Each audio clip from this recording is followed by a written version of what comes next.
Assalamualaikum warahmatullahi wabarakatuh. Saya Rupa Wijaya dari Teknik Informatika STMIK Cirebon, dan kelas saya 1E 2023.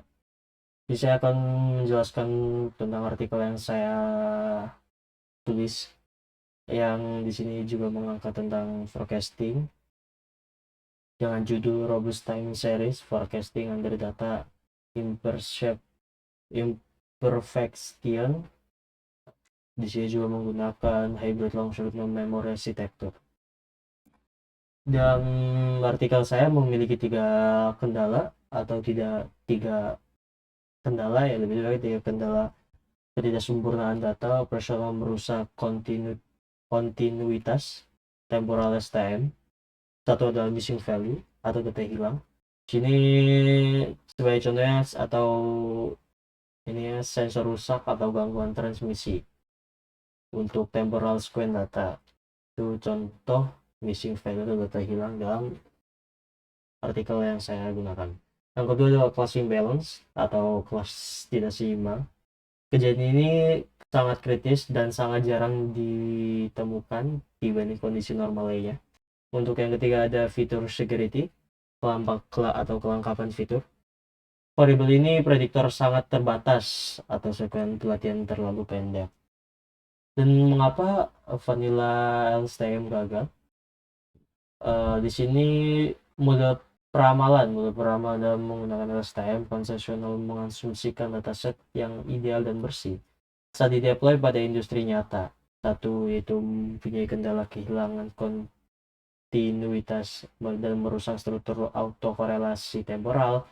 Dan kedua adalah optimasi global membias pembelajaran ke kelas mayoritas. Dan yang ketiga adalah keterbatasan prediktor memicu overfitting ekstrim. Karena itu di sini saya memerlukan sinergi antar metode preprocessing atau bisa disebut data centric dan arsitektur hybrid model centric.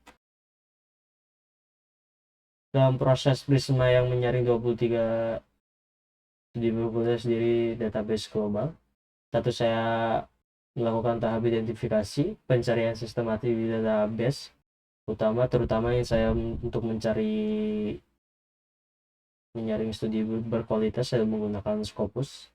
Dan juga ada metode lainnya, atau ada WOS, IEEE, IEEE, dan lain. Bisa juga di Scholar menggunakan operator boolean.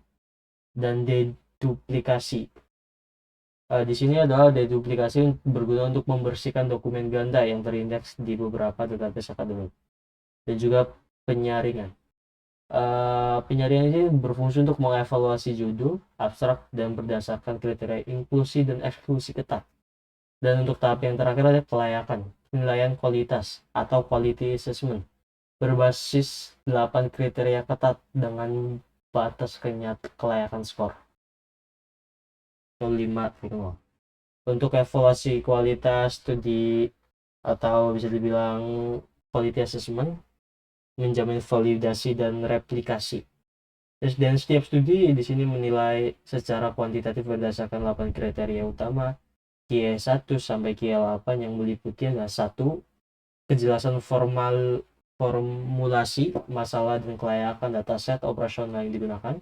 Dan untuk yang kedua adalah transparansi dan preprocessing atau bisa disebut imputasi data, resampling, dan teknik penanganan ketidakseimbangan. Untuk yang ketiga adalah elaborasi detail arsitektur hybrid LSTM, penyetelan, hypermeter, serta validasi metrik evaluasi atau bisa disebut kita RMSE atau MAE, dan juga ada advanced score. Dan untuk yang terakhir, yang keempat, yaitu ada studi skor kelayakan. Ini bisa dari 5.0 dari 8.0, itu berarti 62,5% yang diloloskan ke tahap sintesis kualitatif akhir. Selanjutnya, untuk sinergi hybrid dan kualitas data melipat gandakan ketahanan operasional ada 2. Yang pertama adalah paradigma model centric, Dan untuk paradigma model sentrik ini berfokus untuk membangun struktur jaringan saraf yang canggih dan kompleks untuk mengekstrak fitur. Salah satunya adalah untuk menambahkan lapisan attention untuk fokus temporal jangka panjang dan mengintegrasikan modul CNN untuk penyaringan di raut spasio-temporal, dan untuk yang terakhir adalah memadukan modul transformer untuk menangkap pola dependensi global. Dan untuk kelemahannya dalam paradigma model sentrik ini adalah jika input rusak, model canggih pun akan menghasilkan prediksi yang menyimpang atau garbage in dan juga garbage out. Dan untuk yang kedua di sini ada paradigma data centric. Di sini fokus utama dari paradigma data centric adalah memperbaiki kualitas input data secara sistematis melalui penanganan preprocessing, pra-pemrosesan yang andal. Dan salah satu contohnya adalah menerapkan deep imputation untuk mengisi nilai hilang. Untuk yang kedua adalah melakukan resampling taktis, misal correlation aware, smooth. Dan untuk yang terakhir adalah meminimalkan derail penyaringan matematis atau kelamaan fitur, kelamaan filter.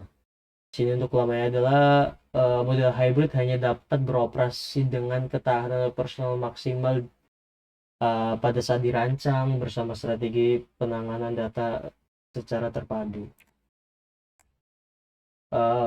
Untuk selanjutnya adalah model dua arah memulihkan sekuen temporal tanpa akumulasi error.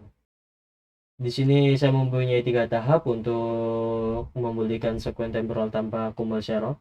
Yang satu adalah sistem kelistrikan atau bisa disebut SCADA. Untuk yang kedua smart building atau suhu internal. Dan yang ketiga adalah geofisika atau logging data. Untuk di sini untuk sistem kelistrikan ada di sini untuk penjelasan penjelasannya ada seperti yang terdapat di file saya. Untuk dipadukan dengan pengisian data historis pada transmisi SCADA, terbukti ini juga meminimalkan akumulasi error peramalan hingga 3 kali lipat. Dan untuk yang kedua adalah model kembar CNN atau BLSTM memproses data pre-gap dan post-gap secara simultan bersama dengan suhu eksternal untuk rekonstruksi aliran temporal dua arah yang mulus. Dan yang terakhir adalah MSEGA atau BILSTM. Model sini untuk memulihkan data kontinu yang hilang berturut-turut pada log stratigrafi mencapai performa tinggi dengan nilai R2 sebesar 0,851 pada tingkat kalian data pada 30%. Untuk resampling taktis dan optimasi fungsi loss mendekati kejadian langkas hingga akurasi 98%. Solusi data atau resampling adalah melakukan rebalancing dataset sebelum proses training untuk memperkuat representasi kelas minoritas. Salah satunya adalah caranya untuk correlation aware smooth menghasilkan. Di sini juga correlation aware smooth dapat menghasilkan sampel medis kardiovaskular, bantuannya realistis tanpa merusak hubungan antar fitur atau klinis. Untuk yang kedua adalah integrasi GAN dan smooth. Ini untuk mengembalikan keseimbangan kelas pada deteksi dropout siswa, mencapai akurasi deteksi profil berisiko hingga 98,3%. Dan untuk random oversample adalah di sini untuk berfungsi untuk menyeimbangkan data gate sensor untuk deteksi perilaku mengemudi mabuk dengan akurasi 93%. Solusi tinggal algoritma loss atau loss tuning adalah menyelesaikan proses optimasi model secara langsung untuk fokus pada pola minoritas tanpa menghasilkan daerah hutan, buatan. Terus selanjutnya adalah pemodelan deviasi healthy index memotong kebutuhan data bagian sisa 5% saja. Jadi untuk saya di sini mempunyai 3 tahapan untuk prediksi umur mesin atau rule. Ini untuk memetakan perubahan getaran mesin secara dramatis, dan juga ada yang kedua adalah fintech credit scoring, keterbatasan riwayat keuangan pemohon kartu kredit atau cold card, cold start, dan ketiga adalah kesehatan klinis ICU dengan jendela observasi yang sangat sempit. Untuk yang ketiga adalah kombinasi LSTM transform menstabilkan prediksi bahkan saat 30% data operasional hilang. Arsitektur hybrid, tidak ada ketidaksempurnaan, strategi ketahanan, tema utama. Untuk yang selanjutnya, kerangka kerja baru menetapkan memetakan tiga ketidaksempurnaan data atau arsitektur hybrid yang tepat. Langkah satu adalah audit atau deteksi, langkah kedua adalah pre-processing, langkah ketiga adalah CO design model, dan langkah keempat adalah deploy atau monitor. Selanjutnya adalah penelitian masa depan memprioritaskan explainable AI dan model hybrid tapi hemat energi. Kesimpulan utama adalah masalah penulisan saya adalah kemampuan getting LSTM hanya dapat termanfaatkan maksimal apabila input data kontinu atau seimbang, dan yang kedua adalah pendekatan terpadu yang menggabungkan pre-processing taktis dengan model hybrid CNN transformer Kalman filter adalah standar emas saat ini. Dan yang terakhir, saya berhasil membuktikan kompatibilitas penuh dari 23 studi terpilih dalam menjawab tantangan keterbatasan data real.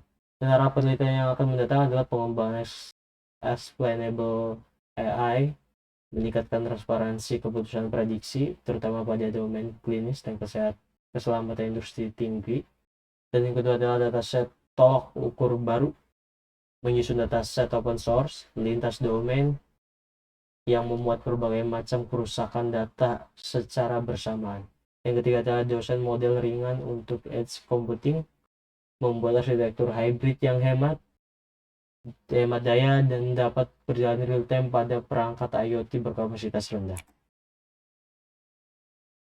Sekian dari saya, Yargo Jaya. Wassalamualaikum warahmatullahi wabarakatuh.